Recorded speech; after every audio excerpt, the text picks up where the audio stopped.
제자 삼으라 라는 제목으로 같이 은혜 나누기를 원합니다. 학창 시절에 좋아했던 시가 있었습니다. 미당 서정주 선생의 국화옆에서라는 시입니다. 모든 국민이 알 것 같은 잘 알려진 시 아니겠습니까? 한 소절이 이렇게 시작됩니다. 한 송이의 국화꽃을 피우기 위해 봄부터 소쩍새는 그렇게 울었나 보다. 그리고 같은 시상이 계속 반복해서 전개됩니다. 한 송이 국화꽃 피우기 위해 여름에는 천둥이 그렇게 쳤나 보다. 가을에 무서리가 내렸나 보다. 나는 어젯밤 잠이 안 왔나 보다. 그런 것이지요.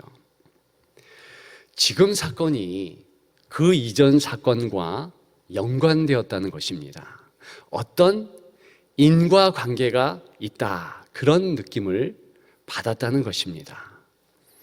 그 느낌만으로도 감동 주기에 충분했다는 것 아니겠습니까? 저는 오늘 본문을 보면서 설교를 준비하면서 당연히 이 시가 생각났습니다. 왜냐하면 주님께서 한 명령을 하시기 위해서 온 그 이전의 삶을 사셨고 또 모든 행동을 하셨다. 그런 내용을 알기 때문에 그렇습니다. 여러분, 어떤 명령입니까? 제자 삼으라는 명령입니다. 느낌이 아니라 확실한 사실로 그 이전에 예수님께서 모든 삶, 행동을 그 한 말씀 당부하시려고 행하셨다는 것입니다. 그렇습니다. 예수님께서 마구간에서 태어나신 것. 그렇습니다.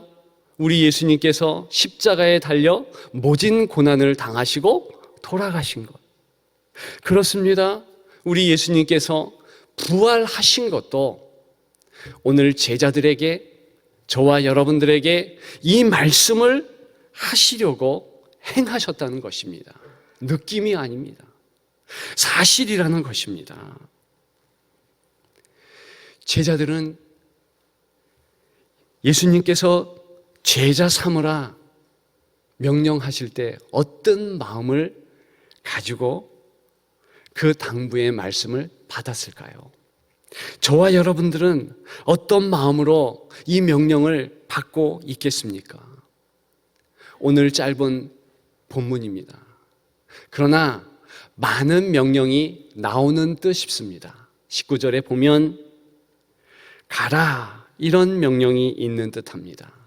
그리고 제자 삼으라, 세례 베풀라, 연속되는 20절에 가르쳐 지키게 하라.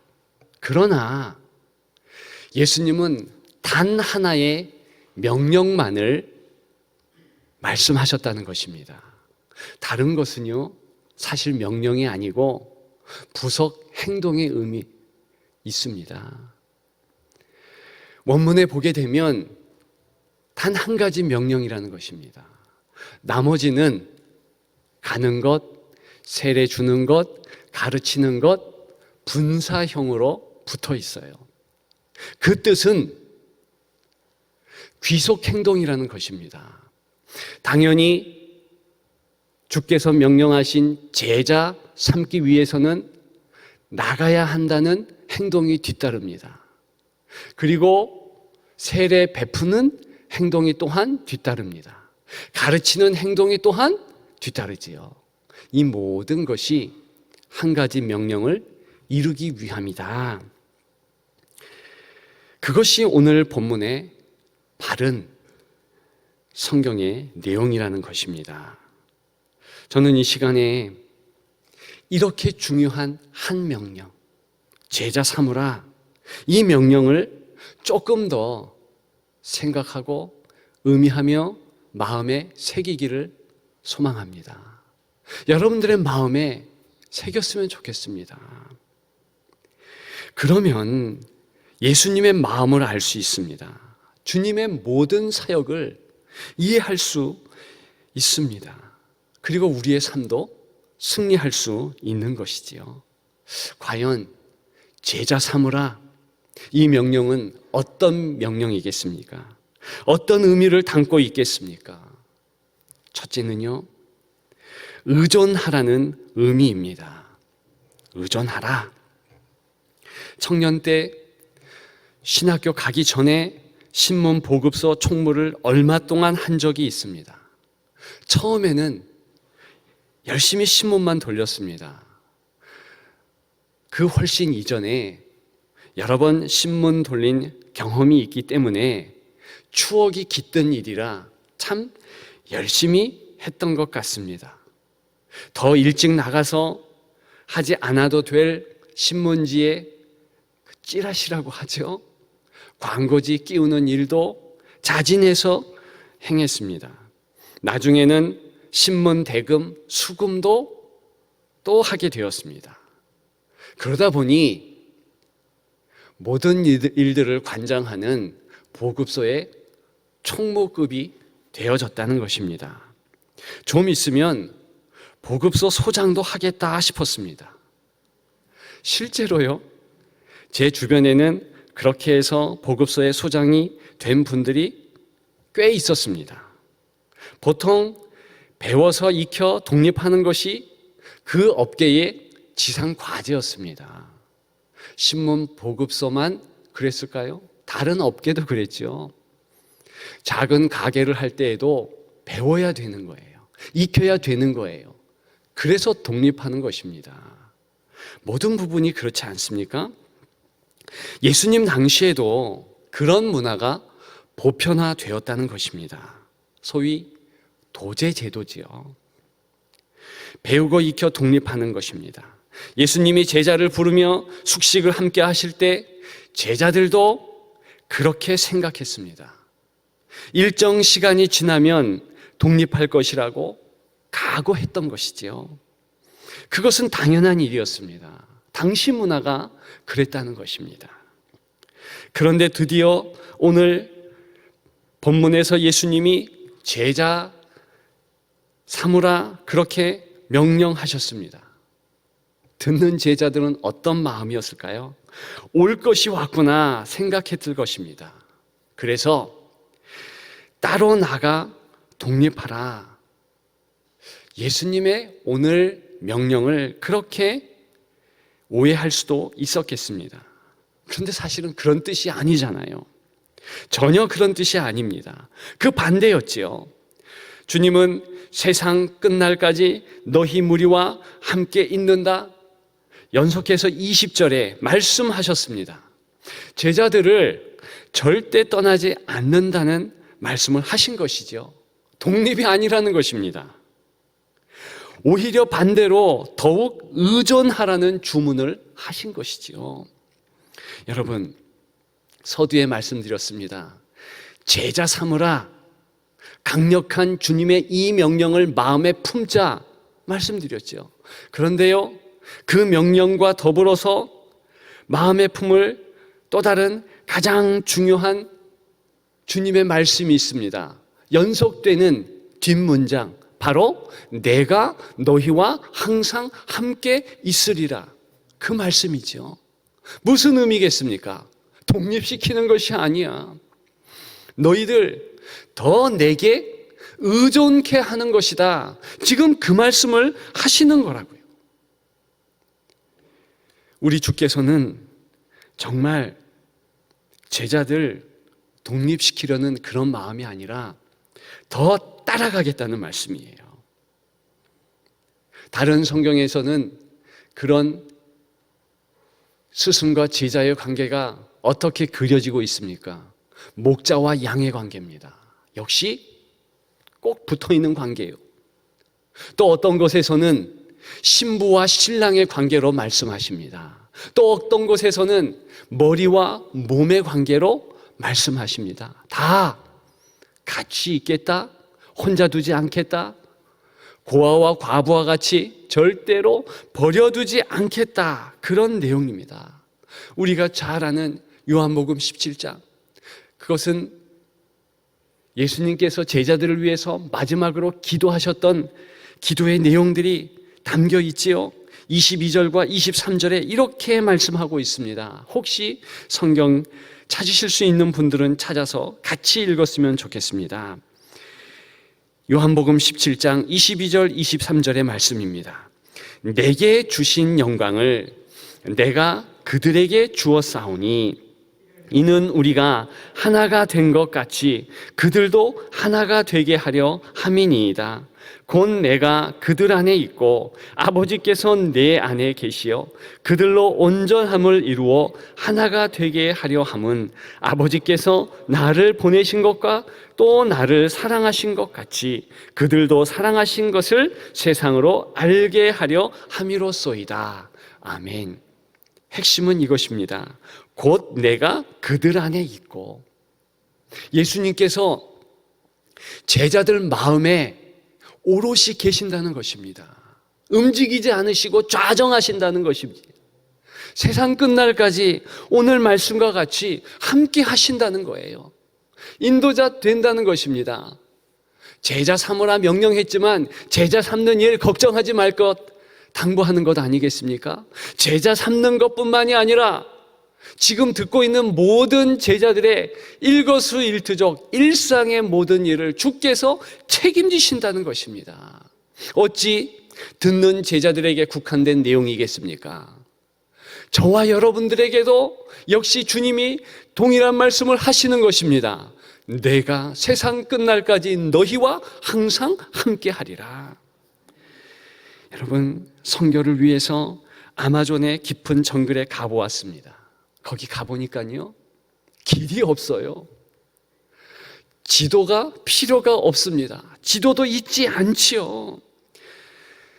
그러나 현지인 인도자가 있으면 괜찮았습니다. 어디 가든 현지인 인도자 뒤만 쫄쫄 따르면 되었습니다. 어려움이 절대 있지 않았습니다.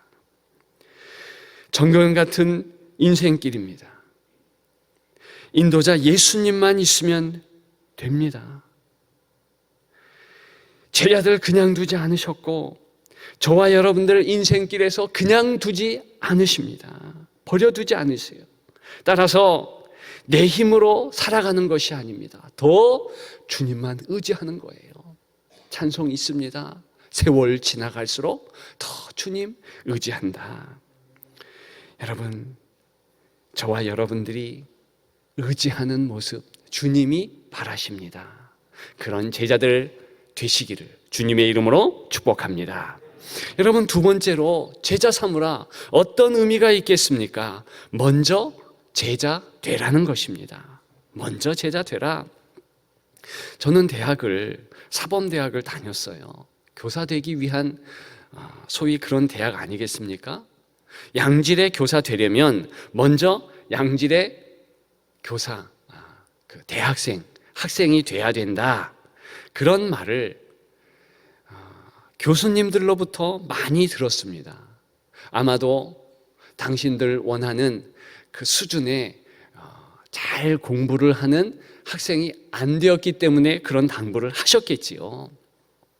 여러분, 성경의 배경이 된 이스라엘 히브리 문화는 그 정도가 아닙니다. 학생이 곧 선생인 거예요. 스승은 반드시 제자인 것입니다. 이 낱말에 구분이 없어요. 가르친다, 그것은 배운다. 이 낱말, 이 동사와 다름이 없어요. 여러분, 잠깐 언어적인 내용을 말씀드리지 않을 수 없습니다. 히브리 말에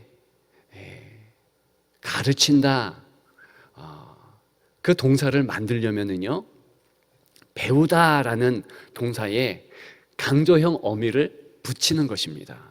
그렇게 하면 배우고 또 배운다, 아주 많이 배운다, 이런 강조형 뜻을 가지고 있는 동사가 탄생합니다. 그런데 그 동사를 바로 가르치다라는 뜻의 동사로 사용한다는 것입니다.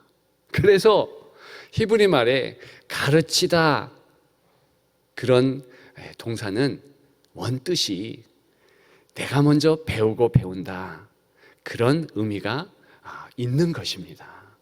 여러분, 오늘 본문에 표면적으로 제자 삼으라, 다른 말로는 교사 되라는 것 아니겠습니까? 교사 선교사 되라는 것 아니겠습니까? 그 명령이에요. 그러나 제가 말씀드렸듯이, 설명했듯이 그 명령 이면에는 먼저 제자 되라, 그런 의미가 있다는 것입니다. 그리고 여기에는요, 오늘 본문에는요, 계속 진행된다는 의미가 또 포함됩니다. 그 문법적인 것이지요. 그러면 계속 제자 되라, 그런 예수님의 당부가 있는 것입니다. 어떻게 연속적인 내용이 따라가는 것인가? 너가 계속 제자 되기를 위해서 노력하면, 그러면 너에게 다른 제자들이 다 붙게 될 것이다. 그런 내용을 지금 예수님이 말씀하고 있는 것입니다. 좋은 결과가 더 좋은 결과로 되풀이 된다는 것이지요. 선순환한다는 것입니다. 역동적인 선순환이 저와 여러분들에게 이루어진다는 거예요. 먼저 제자가 되면 자연스럽게 후속 제자들이 따라 붙는다는 것입니다. 보면서 제자 된다. 그것이 오늘 예수님의 제자도의 특징이라는 것입니다. 제가 지난번 인천에서 부교역자로 생활했다. 그것을 잘 여러분들은 아십니다. 교구 사역을 할 때였지요. 강화도라는 곳도 제가 담당한 교구였습니다.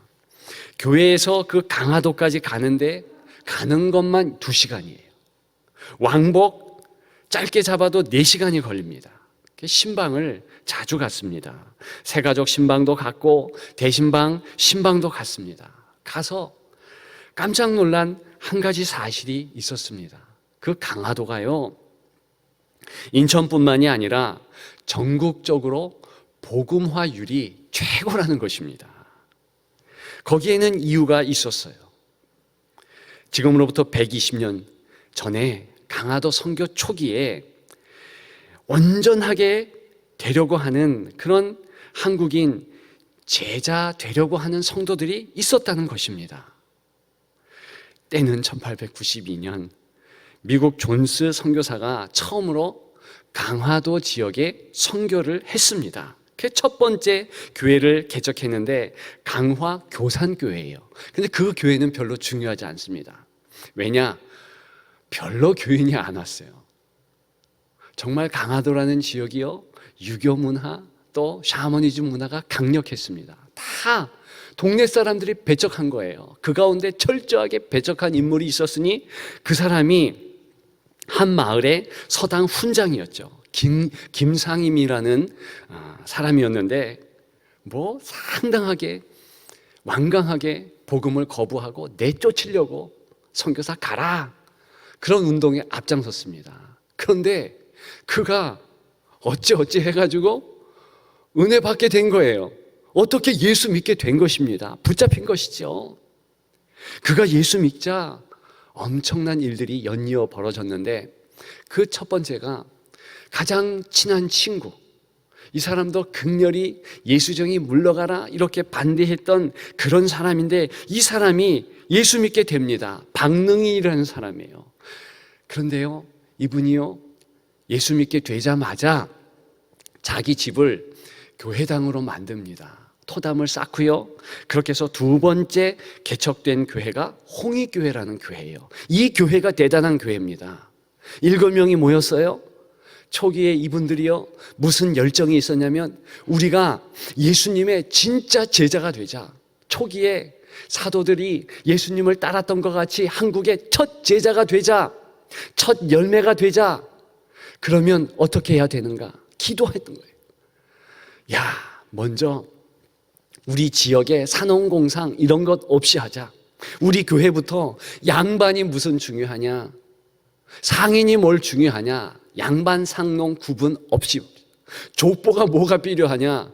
우리는 새로운 족보, 예수 족보 만들자. 이러면서요, 이분들이요, 이름을 개명했습니다. 그래서 우리는 첫 제자된 열매다. 우리는 또 하나된 형제 자매다. 이러면서 이름의 마지막 글자 일자를 넣자 그랬습니다. 그래서 다 같이 이름을 바꿨습니다. 성을 바꿀 수는 없으니까. 그래서 이 교회의 첫 성도들의 이름이 이렇습니다. 주강 1, 정천 1, 박능 1, 김경 1, 김봉 1, 권신 1, 종순 1 싹 바꿔버렸어요. 일자로. 중간자도 성경자로 또 바꿨지만 아무튼 그러면서 우리는 예수님의 제자다. 그러면서 정말 제자 되기를 위해서 노력했어요. 놀라운 연속되는 일은요, 그 홍익교회가 1년 되지도 않아서 80명이 되었어요. 80명의 제자의 결실을 이루었다는 것입니다. 이들이요, 각기 짝을 이뤄서 다 흩어졌습니다. 그래서 제3교회, 잠두교회, 강화 무슨 교회, 제6교회, 7교회 쭉 이어진 거예요. 복음화율이 지금까지도 최고로 높은 그런 도섬이 되었다는 것입니다. 여러분, 이 모습이요, 오늘 핵심적인 오늘 설교 이 본문의 내용을 담고 있습니다. 제자가 되면 당연히 예수님께서 제자 만들어 주신다는 것입니다. 예수님이 행한 일이죠. 그래서 온전한 제자, 나 먼저 되는 것이 중요하다는 것입니다. 여러분, 저는 오늘 본문에 정말 예수님을 따르는 참된 제자, 그런 제자 여러분들이 되기를 주님의 이름으로 축복합니다. 마지막 세 번째, 제자 삼으라 어떤 내용을 담고 있겠습니까? 향유하라는 의미입니다. 향유하라는 의미. 저는 이 한자어 향유라는 단어가 참 좋습니다. 누릴 향자에 있을 유자예요. 누려서 가진다는 뜻입니다. 내가 주어진 것, 그것 누리면 내 것 된다는 의미 아니겠습니까? 여러분, 하나님이 우리에게 얼마나 복을 많이 주셨습니까? 하나님은 복 주시려고 안달하시는 것 같아요. 그래서 몇 주에 걸쳐서 하나님이 오늘 본문을 통해서 복 주시는 내용들을 살폈잖아요. 아버지의 이름, 또 아들의 이름, 그리고 성령의 이름, 그것을 통해서 하나님 복 주신 구체적인 내용들을 나누었습니다. 무엇입니까? 아버지 하나님은 만세 전부터, 창세 전부터 우리를 사랑하시려고 작정하셨다는 거예요. 하나님 아버지의 트레이드 마크가 사랑 아니겠어요?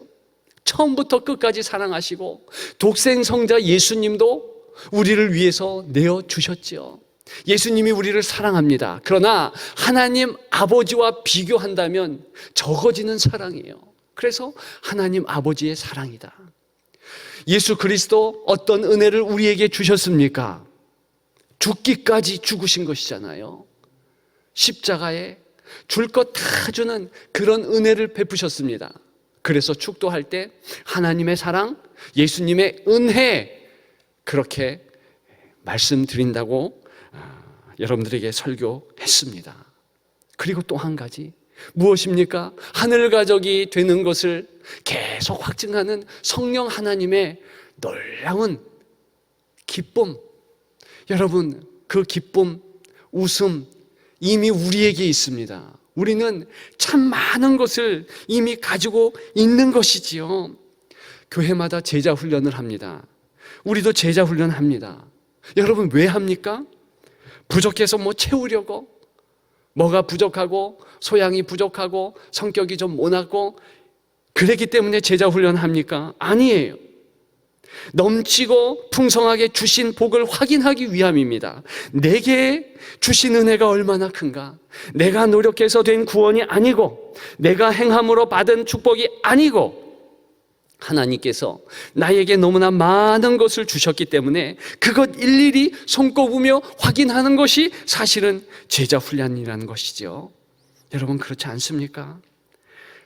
우리가 가진 것, 향유하는 거, 누리는 거, 그것보다 더 큰 은총이 어디 있겠어요?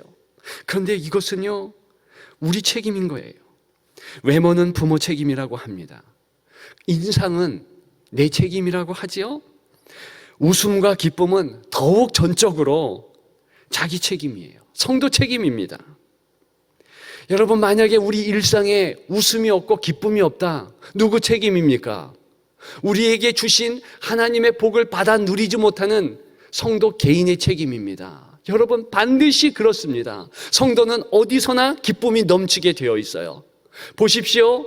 저 사도 바울을 그가 꽁꽁 묶인 그러한 감옥에서도 항상 기뻐했습니다. 여러분 보십시오. 저 스데반을 그는 돌에 맞아서 곧 죽을 지경인데도 얼굴에 환한 웃음을 띄우면서 감사를 이야기했고, 저들의 죄를 용서하옵소서 돌 들고 향해서 달려오는 이들에게도 죄 용서를 구하는 그런 기도를 할 수 있었다는 것입니다. 2000년 기독교 역사에 있어서 성도는 반드시 기쁨의 사람들이었습니다. 감격의 사람들이었어요. 왜요? 풍성한 주의 은혜를 알기 때문에 그랬습니다. 여러분, 예수님 당시 그리고 초대교회 때에 죄자 된다는 것은 달가운 일이 전혀 아니었습니다. 조롱, 고통, 불편, 그거 감수해야 된, 예수 믿는다는 각오에서 그렇게 해서 예수 믿는 것이었습니다. 세례교육이요, 1년 받았습니다.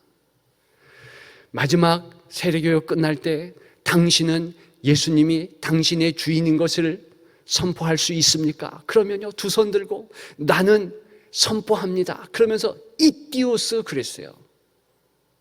나는 예수님의 사람입니다. 그 뜻이에요. 그러면 모여있는 전 교우들이 다 울었습니다. 왜냐? 그 사람은 그 다음 날부터 누가 어떻게 죽여도요, 상관없는 사람이 되었습니다.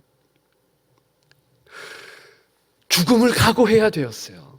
왜냐? 예수 믿는다는 것 자체, 요즘에 중동이나 아프리카에서 예수 믿어서 피격당하고 힘들어하는 뉴스를 종종 듣지 않습니까? 똑같았어요. 그리스도인은 죽는다는 의미였습니다. 그래서 힘들었지요, 어려웠지요. 그럼에도 불구하고 그들은 당당히 제자 삼을 수 있었습니다. 왜요? 예수님이 주신 것이 많은, 아버지 하나님이 주신 은혜가 많음으로, 성령 하나님께서 주시는 역사하심이 크므로, 그래서 제자 삼을 수 있었습니다. 여러분, 제자 삼으십시오. 무슨 의미라 그랬습니까? 의존케 하라는 것입니다. 먼저 제자 되라는 것입니다. 향유하라는 것입니다. 그런 제자들이 다 되어서 일상의 기쁨의 은혜가 넘치기를 주님의 이름으로 축복합니다. 축복합니다.